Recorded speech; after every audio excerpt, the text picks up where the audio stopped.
Before we begin, I just want to thank all of you who stayed with us, even as we find our rhythm. These stories take time, not just to research, but to tell it right. And this one, it's deceptively simple on the surface, but the deeper you go, the more tangled it becomes. That's why this case will unfold across 3 parts, because some truths don't arrive all at once. They reveal themselves letter by letter. Without further ado, let's begin. Circleville, Ohio, 1977. For nearly 2 decades, an anonymous letter writer terrorized this small town by sending threatening letters that exposed alleged secrets about neighbors and friends. Circleville had long been a quiet, tight-knit community where everyone knew their neighbors. But that peace was shattered in the late 1970s when mysterious letters began appearing, each written in a blocky, childlike script and filled with personal accusations and ominous threats. The letters disclosed private information, wherein details were so precise they could only have come from someone close or someone watching. The letters accused people of scandalous behavior. Overnight, the social fabric of Circleville was frayed by fear and suspicion. Residents checked their mailboxes with dread. A walk into the mailbox could trigger terror, as one local recalled. This unknown writer seemed to know everything about everyone, sowing an atmosphere of paranoia that gripped the town. This is the case of the Circleville letters. I'm the narrator, and you're watching CrimeSynth.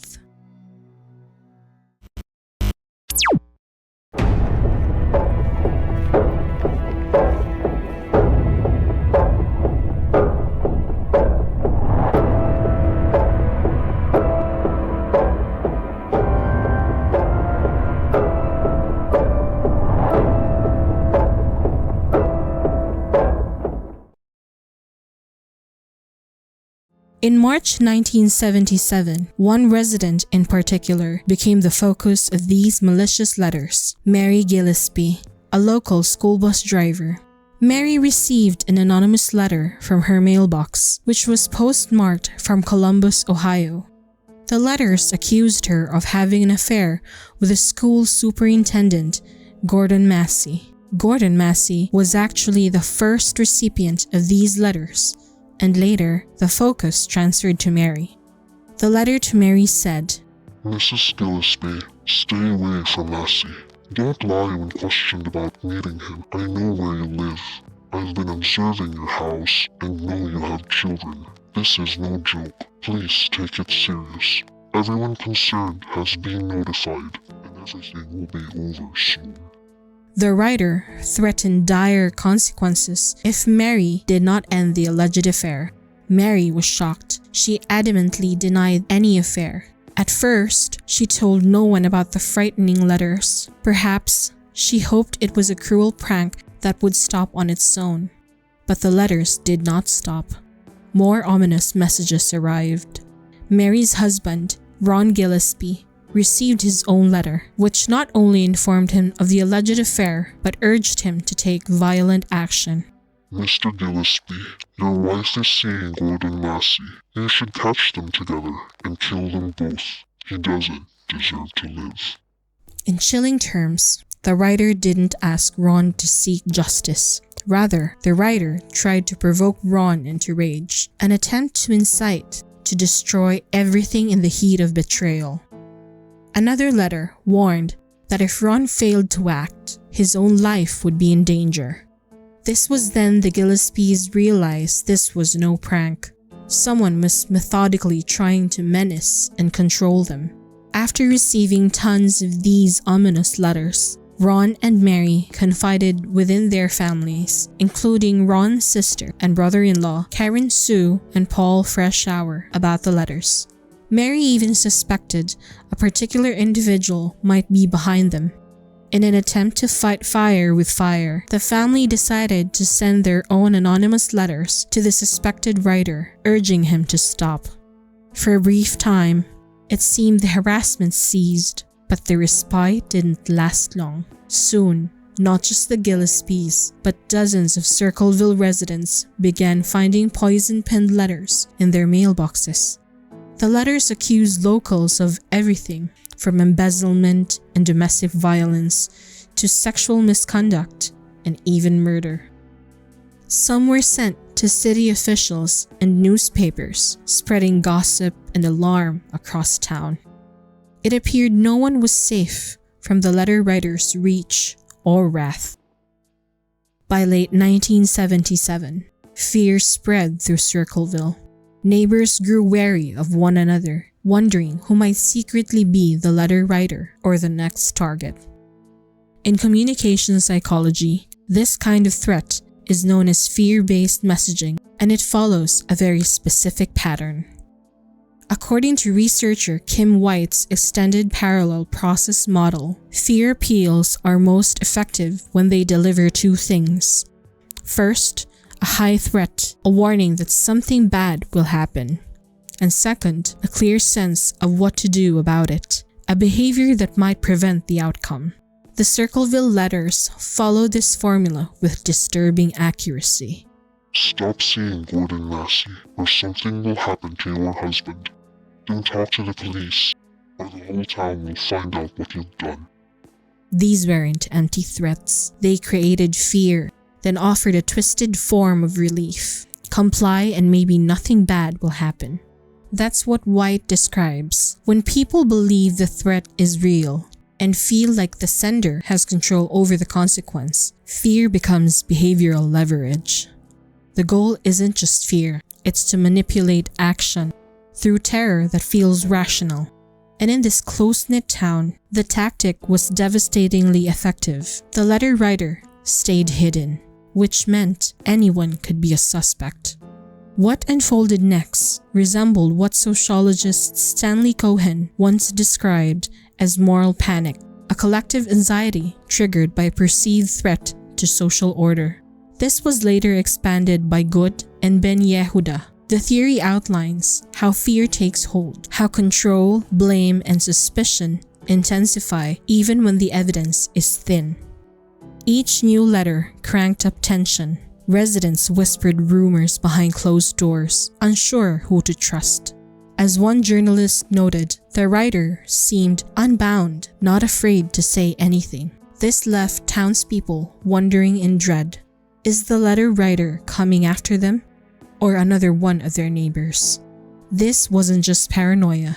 It was the quiet collapse of safety, replaced by the feeling that the threat wasn't out there, but inside, always watching. On the night of August 19, 1977, the simmering tensions in Circleville exploded into tragedy. That evening, Ron Gillispie was at home when he received a phone call, reportedly from the letter writer. Mary was out of town on a trip, so Ron was alone with their children. The call enraged him. It seemed the anonymous tormentor was taunting Ron directly. Ron grabbed his handgun, a .22 caliber revolver, and told his daughter he was going out to confront the letter writer. He drove off into the night in his pickup truck, determined to put an end to the harassment. However, Ron Gillispie would never return home. Shortly after Ron sped away, his truck was found crashed into a tree on an isolated stretch of road. Ron Gillispie was inside, slumped over the wheel. The impact had been devastating, and Ron lost his life at the scene. The small town was stunned. A family man was dead under bizarre and suspicious circumstances, just months after the threatening letters began, and the threat buried in one of those letters, the chilling line. Mr. Gillispie, if you don't expose what's going on, your life would be in danger. This line was no longer a threat. It had become real, a prophecy fulfilled. Investigators documented several troubling details at the crash site. Under Ron's body, they found his .22 caliber revolver. It was loaded, but with one spent casing in the chamber and no recovered bullet. This raises questions. Had Ron fired at someone before crashing? If so, at whom? The presence of a fired round and yet no bullet found adds to the mystery. Was it a warning shot, or was it something else entirely? Furthermore, the coroner's report revealed that Ron's blood alcohol level was 0.16%, which was about 1.5 times the legal limit. For many who knew Ron, a 35-year-old man with no history of heavy drinking, this revelation was deeply perplexing. Ron's children later insisted he didn't seem intoxicated when he left the house that night. So the question lingers. Did he stop somewhere to drink, or was the toxicology report wrong? More importantly, what did the caller say that made him grab his revolver and rush out the door? Was it a trap? Was the caller the same person who'd been writing the letters? Did Ron believe he was finally about to unmask the one who had been tormenting his family? We don't know, and we won't. What we're left with is a man dead, a bullet accounted for, and a phone call no one has ever traced. Too many questions and not nearly enough answers. Local Sheriff Dwight Radcliffe initially entertained the idea of a foul play, even reported agreeing there were signs of a struggle. But as the investigation progressed, the sheriff reversed course and concluded that Ron's death was simply a tragic accident. A drunk driving crash with no evidence of another party's involvement. The case was officially closed with that determination. This did little to dispel the cloud of suspicion. Many Circleville residents were unconvinced. Why was Ron, known as a responsible family man, wildly speeding down the road that night armed with a gun? Who had he been planning to confront? And what about the fired gunshot and mysterious phone call? As one local journalist put it, the situation just didn't add up. Even Ron's brother-in-law, Paul Freshour, outright believed Ron had been murdered and pushed the sheriff to investigate further. Yet with no eyewitnesses and no definitive proof of another vehicle or assailant at the crash scene, authorities stood by the accident ruling. The aftermath of Ron's death only deepened the mystery. Shockingly, the letters did not stop. In fact, within weeks of the crash, new letters were circulating around Circleville, now openly accusing Sheriff Radcliffe of a cover-up in Ron's case. The anonymous writer seemed to imply that they knew more about Ron's death than the authorities did. To many in town, it felt like the letter writer was both a puppet master and a predator, able to create chaos, then comment on it from the shadows. Circleville's collective fear is now mixed with anger and grief. A man was dead under suspicious circumstances, and the one person who might have answers, the letter writer, was still at large, taunting and threatening the community. By 1978, Mary Gillispie was a widow raising her children alone under the unblinking gaze of the anonymous letter writer. Throughout this period, Mary maintained that she had never cheated on Ron with Gordon Massey. However, she would later acknowledge that she and Massey grew close after Ron's death, claiming the relationship began only after Ron's death. Whether or not the affair had been real at the time of the letters, its eventual confirmation only seemed to embolden the writer. The harassment against Mary intensified. Friends and colleagues later recalled that Mary endured a volley of obscene letters, threatening not just her, but her children as well. One particularly vicious message even threatened Mary's 12-year-old daughter, suggesting that the child would pay for what she has done if Mary didn't comply. The implication was life-threatening, and it terrified Mary. She wasn't the only one. Parents across Circleville shuddered at the thought that this unknown avenger might target their families next. All the while, letters continued to fly to various residents around town. The anonymous letter writer, apparently unfazed by Ron's death, grew bolder than ever. Letters were now sent to local businesses, government offices, and schools, spreading defamatory claims and keeping the town on edge. No subject was off limits.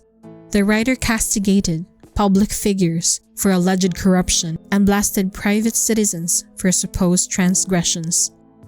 As one investigator observed, this person was pretty unbound, not afraid to say anything. The sheer brazenness of the letters and the writer's impunity left Circleville residents rattled. Was the author someone among their own ranks? Each new letter forced people to glance sideways at neighbors, co-workers, and even friends. Trust continued to erode. Circleville felt under siege by an enemy that was everywhere and nowhere at once. Mary Gillispie, despite being terrorized, tried to maintain a normal life. She kept her job driving the school bus, refusing to be driven out of town by the harassment. But the letter writer never eased off on Mary. Signs began to appear along her bus route. There were crude, hand-drawn signals with lewd messages about Mary and her teenage daughter. It was as if the writer wanted to publicly shame her in the eyes of the community, not just through mail, but literally on the side of the road. Mary ignored these signals for as long as she could, tearing them down when she found them. It was a tense game of cat and mouse. Each time Mary removed a sign, another might pop up elsewhere in a few days. The writer was watching and escalating.